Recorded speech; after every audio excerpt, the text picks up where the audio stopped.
की आने की गति देखी होगी, उसका वर्णन कर रहा हूँ। क्या शान चाल अलबेली है, क्या शान चाल अलबेली है, चलते हैं जब रास्ते रास्ते, क्या शान चाल अलबेली है,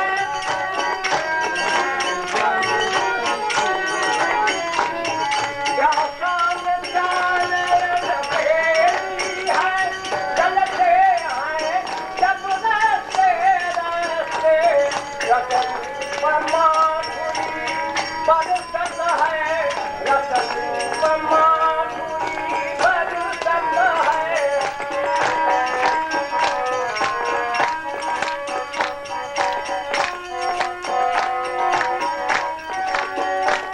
रतन पर माधुरी बरसत है, गजराज रहे मस्ते मस्ते, रतन पर माधुरी बरसत है, गजराज रहे मस्ते मस्ते।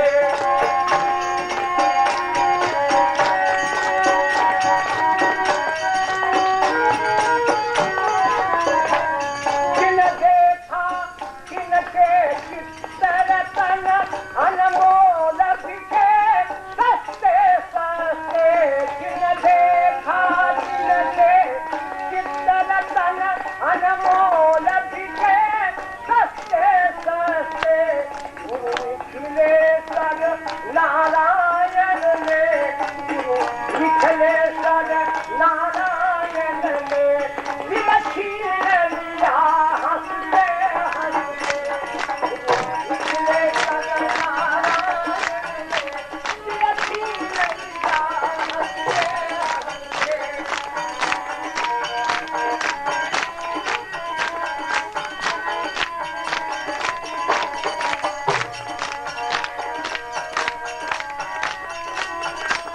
क्या जान चाल अलबेली है, गजलाज रहे मस्ते मस्ते, रतन माधुरी बरसत है, चलते हैं जब रास्ते रास्ते, रतन माधुरी।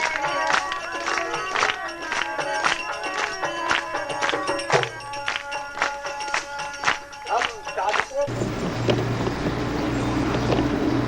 ज्ञानं वदामि पुरुषत्वरूपम्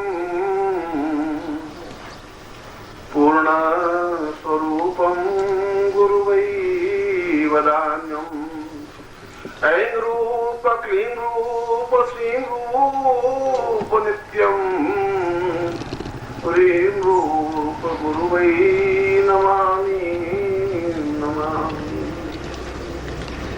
मैं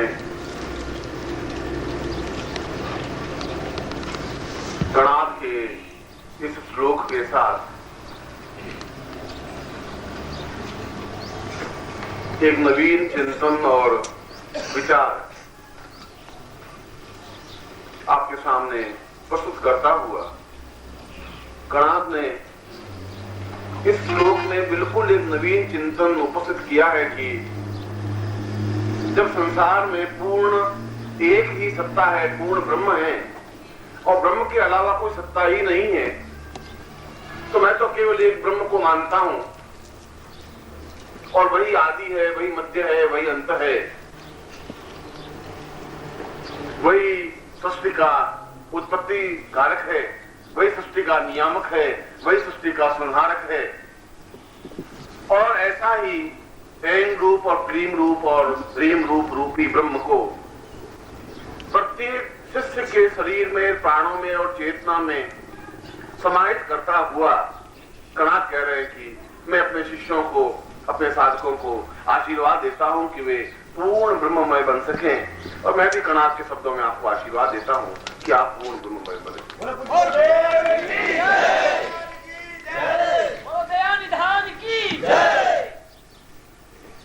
पिछले 2-3 दिनों में मैं इस इस नवारण मंत्र के इन 3 बीजों के बारे में ही व्याख्या करता जा रहा हूं। और यदि देखा जाए तो इन 3 बीजों की व्याख्या करने के लिए कम से कम 3 साल लगने चाहिए। 3 साल में भी अगर नित्य 2 प्रवचन किए जाएं तब भी इन 3 बीजों की व्याख्या में पूर्ण रूप से आपको नहीं समझा सकता, क्योंकि अपने आप में ज्ञान इतना गहरा होता है कि जिसको समझना और अपने आप में आत्मसात कर लेना कोई एक पुस्तक पढ़ने से ऐंग रूप या क्लीम रूप या बीज रूप या राम या कृष्ण के बारे में नहीं समझा जा सकता। कल भी मैंने आपको एक बातचीत के प्रसंग में बताया था कि आप कृष्ण की गीता को नहीं समझ सकते, किसी ने नहीं समझा।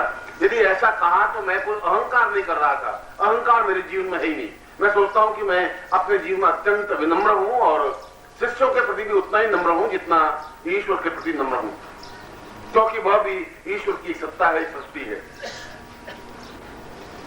मगर गर्व जरूर है।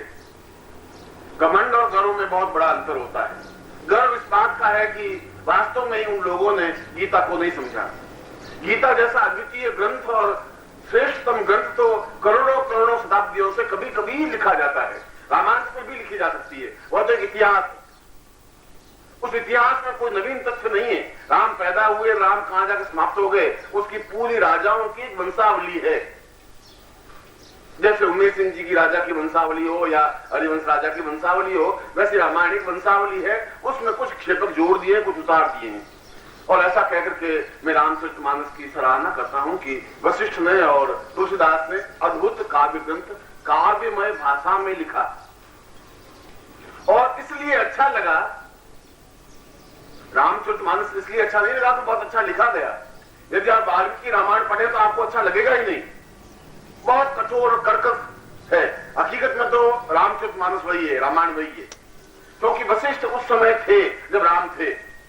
वशिष्ठ ने अपनी आंखों से राम को देखा है, राम को अयोध्या से निकलते हुए देखा है, राम को सीता से शादी करते हुए देखा है, राम ने लव और कुश को देखा है, और राम ने वनवास जाते हुए देखा है, पंचवटी में देखा है, रावण वध करते हुए देखा है, वापिस आते हुए राज सिंहासन पर बैठे हुए देखा है। वह गलत नहीं है। तुलसीदास ने देखा नहीं। तुलसीदास ने तो जो कुछ अनुभव किया, जो कुछ सोचा, वह लिख दिया। सोचने लिखने में और देखने और लिखने में बहुत बड़ा अंतर है। जो आंखों देखी होती है वह बहुत बड़ी चीज होती है, कानन सुनी बात इतनी ज्यादा प्रामाणिक नहीं होती। मगर आपको रामचरितमानस इसलिए अच्छी लगती है कि इसमें आपका स्वार्थ बहुत ज्यादा सिद्ध होता है। कोई भाई थोड़ी लड़वाई करे तो कहे तुम भाई हो, भरत जैसा भाई होना चाहिए, भरत जैसा भाई सुन ले, भरत जैसा भाई होना चाहिए, क्योंकि आपका स्वार्थ पूरा होता है। पत्नी सामने बोले तो आप कह सकते हैं कि तुम पत्नी है, एक सीता थी, कैसे पतिव्रता थी, और तुम पतिव्रता है तो स्त्री नहीं है, क्योंकि तुम्हारे पास हथियार दे दिया रामचरितमानस। सारी चीजें तुम्हारे पास, बेटा कैसा होना चाहिए, बेटा कूद हो जाए तो कहते तुम मेरे बेटे नहीं हो, मुझे शर्म आती है। एक राम जैसा बेटा, देख कैसा बेटा था, एक तू है बेटा। तुलसीदास जी ने तुम्हारे पास कई तीर तलवार कमान दे दिए, तुम बहुत खुश हो, इसलिए रामचरितमानस बहुत अच्छा लग रहा है।